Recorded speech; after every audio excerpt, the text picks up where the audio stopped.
So in this video we are going to test these 5000 milliamp 3-cell lipos to see how close they actually come out to the 5000 milliamps. We're going to use a Traxxas ID charger, dual function here. We'll plug both of them in to charge at the same time.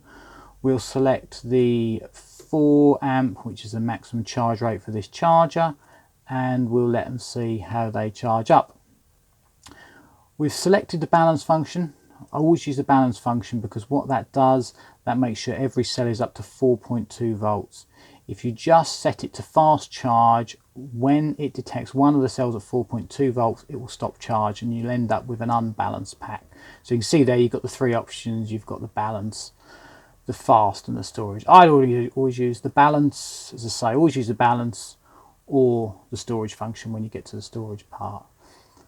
These can be charged up. They're 2-cell charge rates, so you can charge them up at 2 times the capacity, which would be 10 amps. We're only charging up at 4 amps, so we're not even charging up at 1C rate. If you use the dual function or if you use the boosted function where it charges one pack up, it will charge up at 8 amps, which is well within the 2C rating. You won't notice much difference in performance, it will just charge them up twice as quick. The LED readout on there is a little bit confusing because I thought it was charging up at 1 amp, but it's not. That once you've selected the charge, that just gives a indication of what the voltage of the cell. So those LEDs will gradually increase, and once it's charged, they'll all go on, and I think it flashes green. So we'll let them charge up, and we'll come back in a minute when they're fully charged. So we charged them up. These are pretty much as new batteries. We'll charge them up on the Traxxas charger, and now what we're going to do, we're going to discharge them on this at 20 amps, which is quite a conservative rate, bearing in mind theoretically they can sustain 150 amps. Not too sure about that, sorry, 125 amps, but you're never going to get near that. So we'll discharge at 20 amps. On this, I've got a discharge bank. This will discharge it up to 40 amps, but I don't like putting heat through it, so we've got a discharge bank there.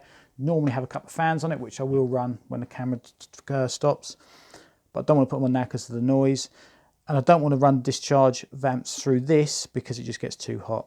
There's plenty of videos on how to make those discharge banks, but we will just set this off. We will put a cut-off voltage of 3.5 volts per cell, and we'll see how many milliamps we get. I reckon we'll get just over 4,000 milliamps. We're not taking it down to 3 volts per cell because that's just too low and that's just getting too close, and you don't get much performance when it gets below 3.5 volts. You don't get much performance, so it's actually set as default to 30. I'm just going to wind it back to 20.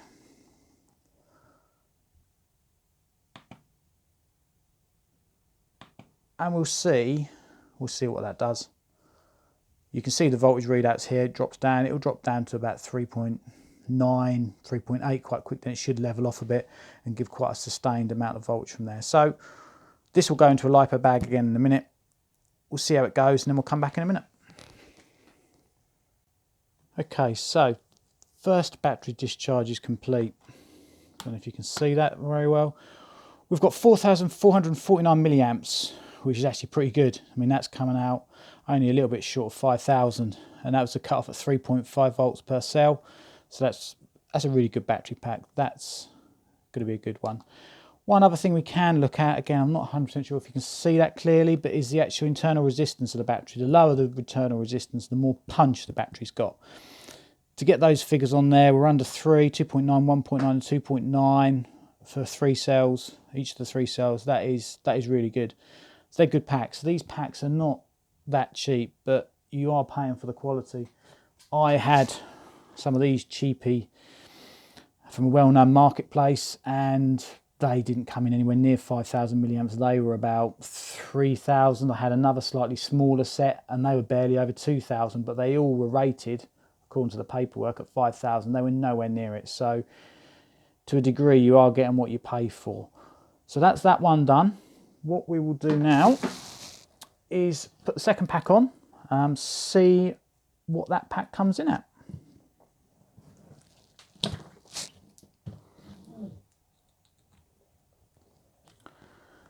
Again, we are going to discharge 20 amps. I won't go through all the setups and things on this because again there's quite a few videos out there that already do that, much better than what I can probably do at the moment. So there's no need for that, and they're not the most user-friendly of chargers, but they are very good. So that one's going to go. Again, that'll go back in a lipo sack and we'll see what it does. Okay, so the second one is just finished.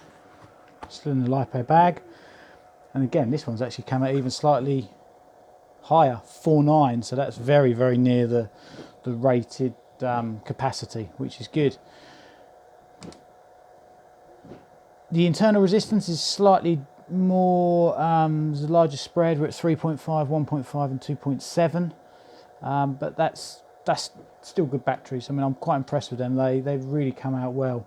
I mean, if you don't know, pretty much all the lipo batteries, I think there's 2 or 3 factories in China that make them. There's not many. And the good ones cost more. They all come out of very similar batches, but they then get tested. The good ones go into probably packs such as the Traxxas ones and some of the other race packs which are used in particularly 1/10, 1/8, that sort of thing. Some of the drones as well. And then the lower quality ones are the cheapy budget packs you get, and also that go into power tools and things like that. So that's quite impressive figures for those Traxxas batteries. I'm quite impressed with those. One thing I did just notice, I was just looking and reading the Traxxas charger, and it actually says a part on there about if you're not going to use the battery for 7 days, you should put it into storage. Well, my advice is don't leave them fully charged for any longer than you need to. If you charge them up and you're not going to use them, discharge them the same day, because that is the biggest reason. And you hear people say about batteries puffing or swelling, which is where they then get a bulge in them. And if leaving them fully charged is the easiest way for that to happen. So I would say as soon as you've used them, or if you've not used them, not going to use them, get them on the charger, put them into storage mode so they're there. Well, I hope that's been a bit of interest and a bit of insight into what these batteries are like, and we will do some comparisons with some of the other ones. Thanks very much.